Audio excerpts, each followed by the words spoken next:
PEC Education is one of the leading PTE Test training providers in Dhaka, Bangladesh.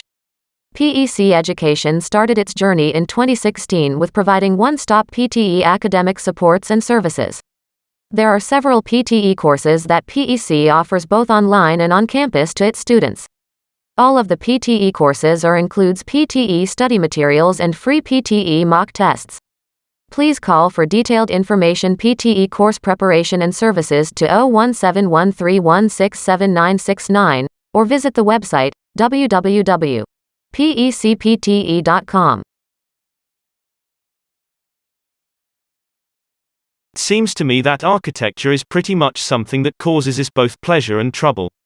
I live in the part of Western London where I think many of the streets are really ugly, and this distresses me every time when I walk to a supermarket or walk to the tube. I do not understand why they built those buildings without architecture. A bad building has a serious impact on the people around it, which could be hundreds of years. It lasted so long, and if you write a bad book or a bad play, I will be shocked when it was shown. Suppose the book arose a little bit from the frustration, and then I realize if you talk about architecture, you will say why building are not more beautiful. Then you will say I can use such work as beauty, which is a really arrogant word. And no one knows what beautiful is. It's all in the eye of the beholder. I couldn't help but think about that actually. Well, you know that we all attempt to agree that Rome is nicer than Milky Kings, and San Francisco has the edge of Frankfurt, so we can make that sort of generalization. Surely they are something we can say about why a building works or why it doesn't. So the books really attempt to suggest why architecture works when it does and what might go wrong when it doesn't work.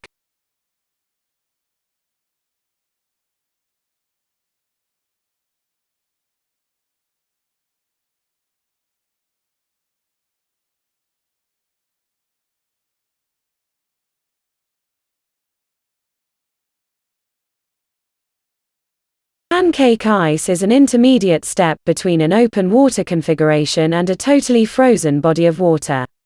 We know that a combination of very cold temperatures and waves is necessary to make the pancakes form in the first place. After these waves make it form, there's an entire spectrum, so a wide collection of frequency waves that they would encounter, whether they be from wind shear or they'd be from the ocean long slow waves. The easiest way to study it is to look at each individual range of frequencies one after another. Sort of gain a wider perspective on how the pancake ice interacts with waves. The ultimate aim of our research is to better inform the meteorological modelers of the world who are looking at Antarctica as well as the Arctic and some of the other cold regions of the world. We're conducting work in the Sea Ice Wind Wave Interaction Facility here at Uni Mirpur. It was designed by the head of our department, Jason Monti. He had the foresight to use a modular design, which means there are individual sections that are stacked together, so since we're built to the space that we have in this lab right now. When we moved to Fisherman's Bend, we can extend our model and a few more sections to make it much longer. And that will enable us to have longer run times, have more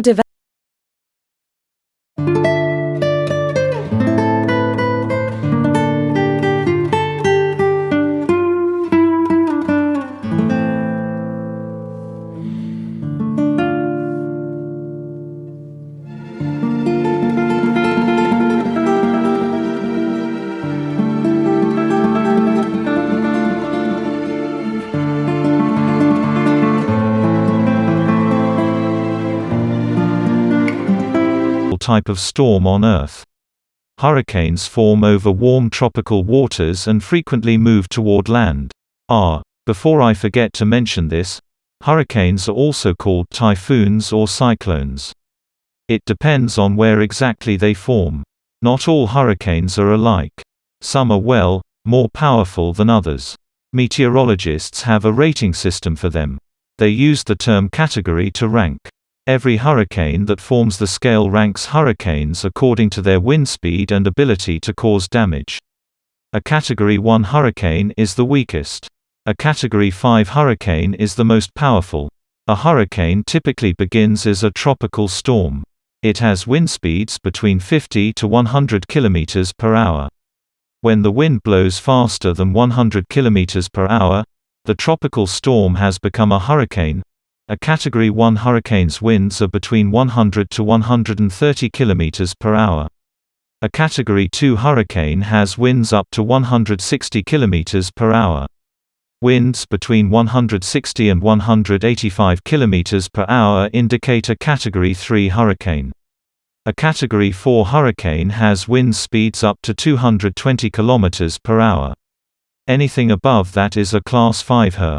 Again, thankfully, those are quite rare. They are simply devastating when they form and make landfall. Oh, by the way, before you ask, typhoons and cyclones use different measuring systems. So what I just described only applies to hurricanes.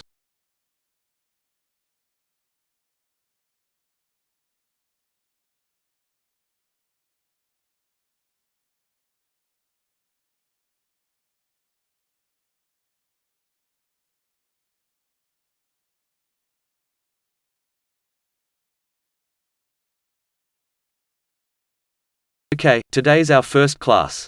So I'd like to begin with some important definitions. We're going to use these terms all semester. So pay close attention to begin with. Chemistry is basically this study of matter. Matter is everything that makes up the universe.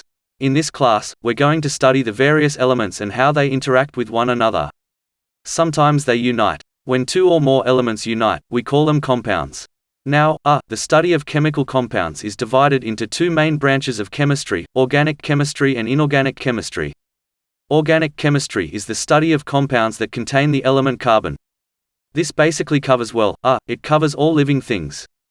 Carbon is an element all living organisms have in common. As for inorganic chemistry, it's the study of non-carbon-based compounds. There are 5 differences between organic and inorganic compounds. Listen carefully to these. First, there are more than 10 million carbon compounds. That's 10 times the number of inorganic compounds. Why are there so many carbon compounds? Mostly because carbon bonds easily with other elements. It can also form complex crews. Got it? Okay. Second, organic compounds melt and boil at lower temperatures than inorganic compounds. Third, organic compounds don't dissolve in water as easily as inorganic compounds. Fourth, organic compounds catch fire more easily than inorganic compounds. However, inorganic compounds conduct heat and electricity more easily. Finally, organic compound reactions take place at slower rates than do inorganic compound reactions.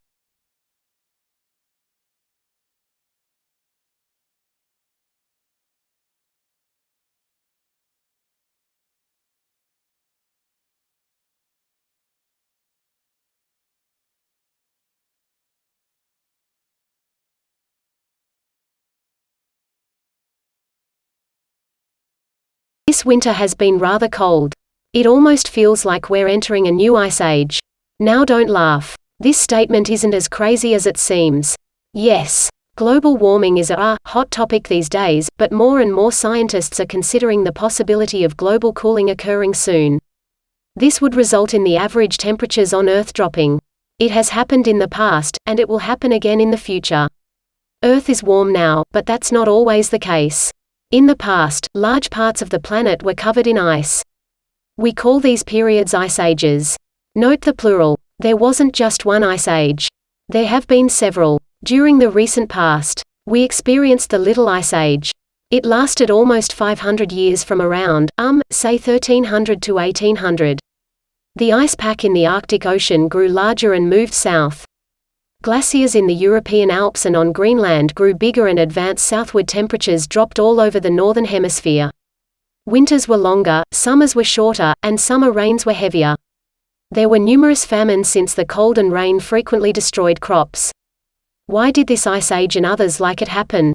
One theory claims that Earth's orbit caused them. Earth orbit changes slightly over time, so the northern hemisphere receives less sunlight on those occasions. This reduces temperatures. It's possible that an orbital change caused the major ice ages. In case you're curious, the last such ice age happened around 20,000 years ago. How often does Earth's orbit change? No one knows for sure. Scientists estimated changes between every 20,000 to 50,000 years. There's also a second possible reason for global cooling. This relates to decreased solar activity. The appearance or lack of sunspots can affect temperatures here on Earth. During the Little Ice Age, there were significantly fewer sunspots. For instance, in one 30-year period, astronomers spotted a few dozens on spots. Normally, they would have seen tens of thousands of them with less solar activity. Some believe temperatures on Earth decreased, thereby resulting in colder weather.